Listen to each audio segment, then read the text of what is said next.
Jordi Cruyff. Thank you for your time, Jordi. How are you? Hi, Fabrizio.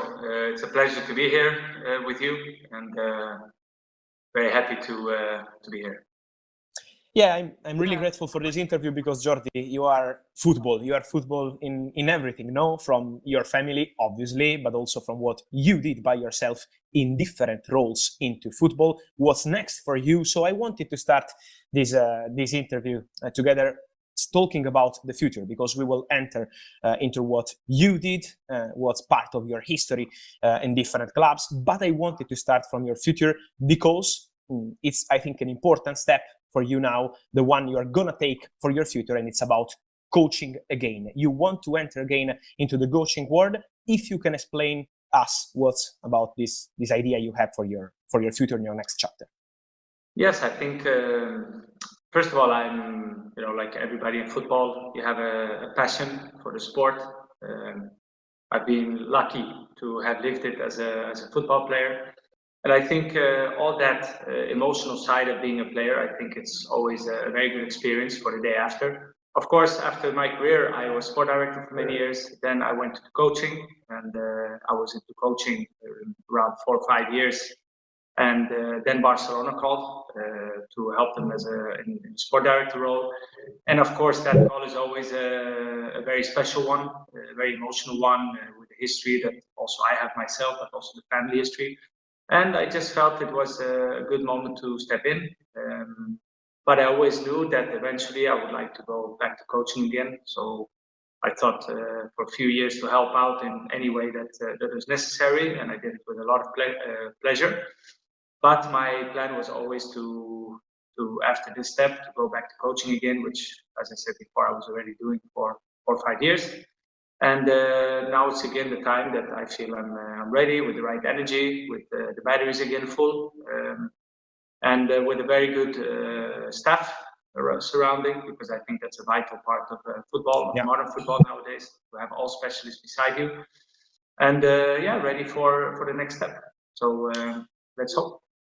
And I wanted to ask you about this next step, no? Because maybe other people with your name could decide to relax just on the name, stay on your country, your city. Your story is completely the opposite, no? You always decided to go away from home to build your own career, to try to do something different, to learn, to build something in new culture. And so what's next in terms of where would you like to work as a coach? So what's the potential idea for the next step for you? I think from a young age, when you have a father who's a football player, you get used to moving, new experiences. So from a young age, I'm used to moving and have interest in different cultures. And I think my career, basically as a player, I always played in Europe. And something inside me always likes the different experiences, and also to be in different continents, and to challenge yourself, to adapt to different ways of thinking, to adapt to culture, what things you can add to make, for example, the club you're working better. Yes, and I think it's also interesting that obviously a big part of your career as a director has been in Spain. We know at Barcelona. We will enter into that in a while. But it's important to say, I think, also about your coaching career and staying on your coaching career. If you ever had the possibility to work as a manager, as a coach in Spain, if it was maybe close in some moments of your career. Yes, for sure. I think, especially when I was coaching in China 2-3 years ago, China at that time was a very interesting market. I think a lot of top European coaches were also there. I stayed 3 years in 2 different clubs. And I must say it was there were moments that in teams from Primera División, I would say actually 3 times to be precise, I was very close to coming back. But due to the different time schedule of the seasons, of the football season in China, for example, is from January to December. Spain is from summer to summer. Yeah. So basically, I was not free to go, and I tried, but it didn't work out. I had a contract, I had to respect it.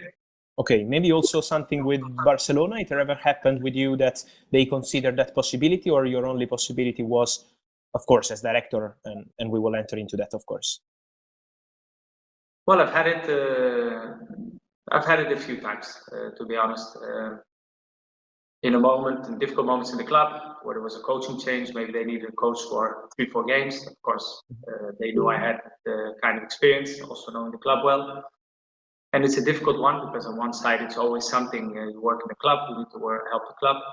But on the other hand, there's also the personal respect that I could have to a coach who was there, that I'm there to help.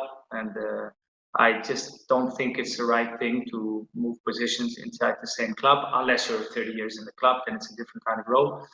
But for me, I just I felt it wasn't the correct thing to do at that moment. So I thought it was not the decision I had to make, not on a personal level, not on a human level, towards also the respect I have to the coaches who gave 100% in their job. And I don't want to be the person who kind of they see as a threat for their position. I'm there to help and to work together and to try to have the team to succeed. Of course.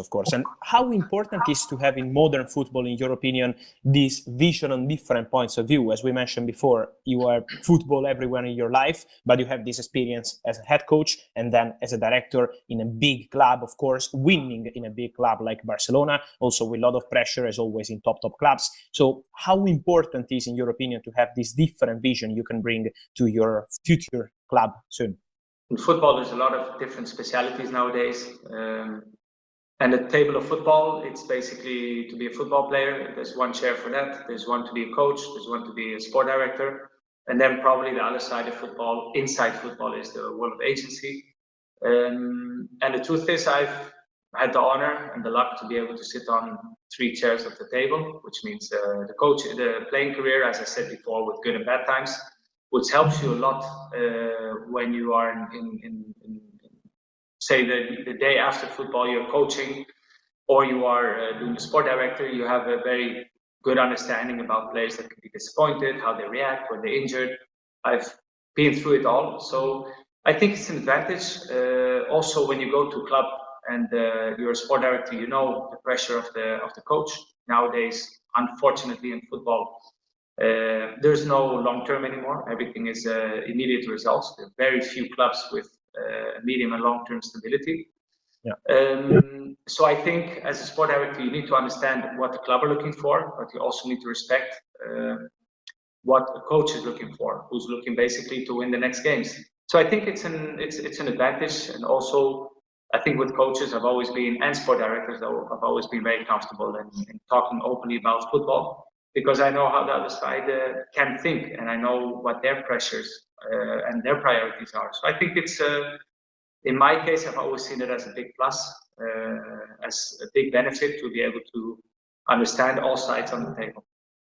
Of course, entering into that because obviously you won La Liga as a director in complicated years for the club. It's always difficult to win in top clubs with all the pressure you have. How was that experience for you in general? Before entering into details, how was working for Barca? How was winning at Barca as a director? 2 main reasons. So we were looking for players that, even if they didn't play a lot of minutes, but they're in the league, which is physically good, that they didn't need 1 or 6 weeks of training to get physically prepared. Games, we suffered with box-to-box talent, but also you have the kind of the mentality of box-to-box. In other words, it's not about running, it's about quick reaction. And of course, also, if you look at it, financial operation, if you bring players who succeeded in England and things don't work out as everybody wants in the Spanish team, you know that they always have a way back to the Premier League, which is also financially they can afford to bring players back. And I do think if you analyze things a little bit from the outside and without any emotion and not putting colors in your heart, but just to look from the outside, you see the club is also a little bit in a, in competing or trying to compete, but also you see that, as I said before, there's sometimes 3, 4, 17-year-olds on the field, even 16-year-olds. And this also shows you that you're in a moment of transition. You're just trying to, make a few changes. You take some older players, you take younger players, you try to develop them, give them time.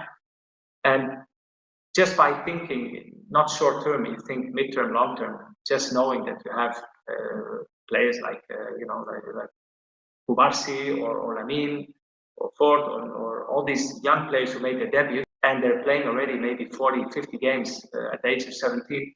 Imagine when they're going to be 20 with 200 games on their shoulders. Imagine how good they're going to be.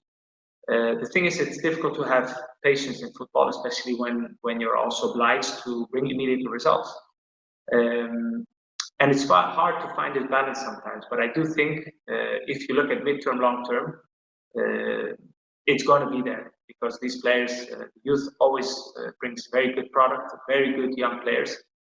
And in the end, this is going to be the base of your club, just what it was